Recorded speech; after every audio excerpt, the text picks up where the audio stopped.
അതിനെ കണ്ണാപ്പി തോട്ടക്കാട്ട് വിനായനെ കഴിക്കുക നമ്മുടെ കണ്ണാപ്പിയിൽ ഇപ്പൊ നമ്മുടെ തിരുവേപ്പറ വെള്ളിനേരി താരം അവന് ആന കഴിച്ചു. അപ്പം ഞാൻ അവൻ്റെ കൂടെ അനന്തരാനൊക്കെ നിന്നായിരുന്നു. കുട്ടികളി നിൽക്കുമ്പോൾ ഞാൻ ഉണ്ടായിരുന്നു.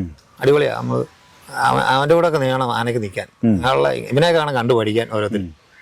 അവനെ പൂഴത്തിലൊന്നുമല്ല, കാരണം നമുക്കതറിയാം. അവൻ എന്നോട് പറഞ്ഞു, ചേട്ടാ അനന്ത് പാപ്പാനെ പണിയൊന്ന് പായോ, നമുക്ക് ഇതിലൂടെ നിൽക്കാൻ പറഞ്ഞു. ഞാൻ കൂടെ ചെന്നു. അവന് ഒത്തിരി ബുദ്ധിമുട്ടുകളുണ്ടായിരുന്നു. അതൊക്കെ നമ്മൾ അവനോട് പറഞ്ഞു കൊടുത്തു. ഞാൻ പറയുന്ന കുറേയൊക്കെ അവൻ കേൾക്കാൻ തയ്യാറായി.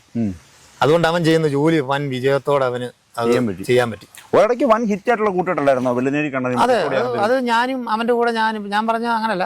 ഞാൻ അവൻ്റെ കൂടെ അവന് നല്ലോണം കഷ്ടപ്പെട്ടു, ഞാനും അവൻ്റെ കൂടെ ഒന്ന് കഷ്ടപ്പെട്ടാ.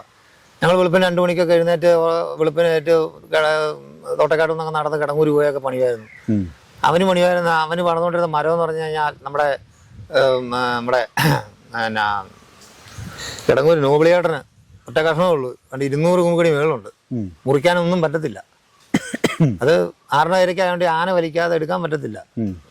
ഞാൻ പറയാം, കണ്ണാപ്പി പാപ്പാൻ ഉറപ്പാണോ ചോദിച്ചു. ഞാൻ പറയാം, എനിക്ക് ഉറപ്പാണ്, നീ നിന്നച്ചാന്ന്. അല്ലാതെ അവിടെ ഇല്ല. അയ്യോ അത്രയും വലിയ അടിയാണോ, പണിയോ?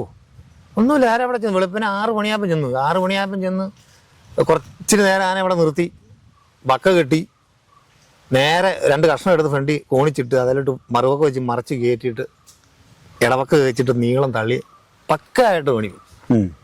അത് നിലത്താണെ വരത്തില്ല. നമ്മളെ അരപ്പണി നമ്മളും ബാക്കി വേണം. ഒരു അരപ്പണി ആന പണിയത്തുള്ളൂ, അരപ്പണി നമ്മളും പണിയണം, നല്ല തടി നീങ്ങത്തുള്ളൂ. അല്ല ചുമ്മാ പക്ക കെട്ടിച്ച് നമ്മൾ മണ്ണിനകത്തൂടെ ഈ പുതഞ്ഞ് കിടക്കുന്നതിനകത്ത് മണ്ണിനകത്തൂടെ പിടിച്ചോളാൻ പറഞ്ഞു കഴിഞ്ഞാൽ ഈ തടിയുടെ ഇരട്ടി വെയിറ്റ് വരും. പിന്നെ ആനെ കുറ്റം പറഞ്ഞിട്ട് കാര്യമൊന്നുമില്ല. അപ്പം അതിന് മുമ്പേ നമ്മൾ ഇച്ചിരി ബുദ്ധി ഉപയോഗിക്കുക. അപ്പോൾ കമ്പലോട്ട് മറിച്ച് കയറ്റുക. സാധനം കയറി കഴിഞ്ഞാൽ പിന്നെ തെന്നിച്ച് അങ്ങ് വിട്ടാൽ മതി. നേരെ പശുക്കൂടിനകത്തൂടെ നേരെ നിങ്ങളങ്ങ് വിട്ടു. ഒരു ദിവസത്തെ പാട്ടവും മേടിച്ചു. ആരും കൊടുക്കലായി, നമ്മൾ കൊടുക്കലായില്ലേ.